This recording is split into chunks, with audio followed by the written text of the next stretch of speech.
2014 সাল একজন বানিয়েছিল রান রাজা রানের মতো সিনেমা, আর অন্যজন রেস গুডরাম দিয়ে নিজের পায়ের মাটির তলা শক্ত করেছিলেন। কিন্তু আজ 2026-এ দাঁড়িয়ে যদি আমরা পিছনে তাকাই তো দেখব 10 বছরের ইন্ডিয়ান সিনেমার পুরো মানচিত্রটাই বদলে গেছে। একদিকে এমন একজন অভিনেতা যিনি ফলপ দিয়েও ওনার সিনেমা 500 কোটি টাকার বেশি ব্যবসা করে, আর অন্যদিকে এমন একজন অভিনেতা যার সোয়াগ আর ডান্স এখন ইন্ডিয়াতে নয় বিদেশের অলিগলিতেও চেনে। প্রভাস বনাম আলু অর্জুন, কার গ্রাফ ওপরের দিকে, কে এখন আসল প্যান ইন্ডিয়ান সুপারস্টার? আজকের ভিডিওতে আমরা ব্রেকডাউন করব গত 10 বছরের জার্নি, 10 বছরের ফিগার এবং দুই তারকার ভবিষ্যতের রণকৌশল। যদি আপনি প্রভাস বা আলু অর্জুনের ফ্যান হয়ে থাকুন তাহলে অবশ্যই ভিডিওটা শেষ পর্যন্ত দেখুন। সালটা 2014। প্রভাসের ক্যারিয়ারের একটা বড় মোড় আসে। এস রাজামৌলির হাত ধরে শুরু হয় বাহুবলীর সফর। তারপর 2015 থেকে 2017 সালে বাহুবলী পার্ট 1, পার্ট 2 রিলিজ হওয়ার পর প্রভাস ভারতের প্রথম গ্লোবাল সুপারস্টার হয়ে ওঠেন।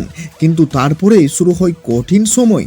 সাহো, রাধেশ্যাম আর আদিপুরুষ ব্যাক টু ব্যাক তিনটি ছবি বক্স অফিসে সেইভাবে ছাপ ফেলতে পারেনি।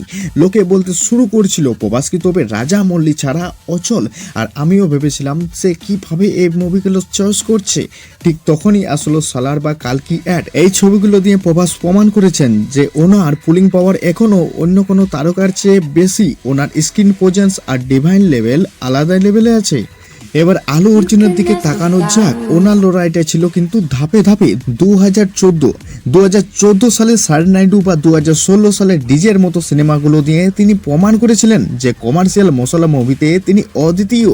2020 সালে আলা বৈকুণ্ঠপুরম সিনেমার গানগুলো যখন গ্লোবাল হিট হলো তখন থেকেই আলু অর্জুনের প্যান ইন্ডিয়া ক্রেজ শুরু হয়।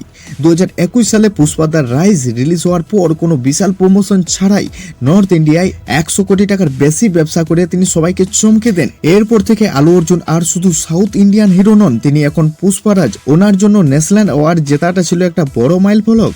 যদি আমরা 100 কোটির ক্লাবের কথা ধরি তবে প্রভাস 3বার সেই মাইল ফলক ছুঁতে পেরেছেন। আর আলু অর্জুনের পুষ্পা বড় হিট হলেও কালেকশনের দিক থেকে প্রভাস এখনো অনেকটাই এগিয়ে, কিন্তু কনসিস্টেন্সির দিক থেকে আলু অর্জুন এগিয়ে। প্রভাসের বড় ফ্লপ আছে কিন্তু আলু অর্জুনের গত 10 বছরের খুব একটা মুখ থুবড়ে পড়েনি। ইউটিউব আর সোশ্যাল মিডিয়ায় আলু অর্জুনের ভিডিও এবং গানের অনেক ভিউ, আর ওনার স্টাইল ইউথ জেনারেশনকে বেশি টানে। অন্যদিকে প্রভাসকে নিয়ে ফ্যানদের আবেগ অনেকটা লার্জার দ্যান লাইফ লেভেলের। আর লড়াইটা এখানেই শেষ নয়, সামনে আসছে আলু অর্জুনের রাকা। ট্রেন্ড অ্যানালিস্টদের মতে এই সিনেমাটা ইন্ডিয়ান বক্স অফিসের সব রেকর্ড ভেঙে চুরমার করে দিতে পারে।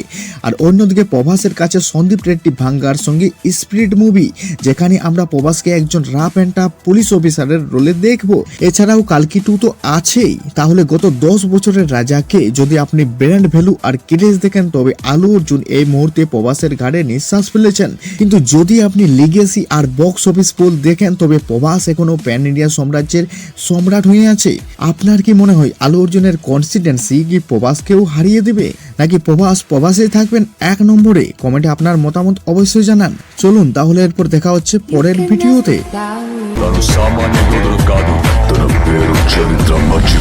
Rebel Star.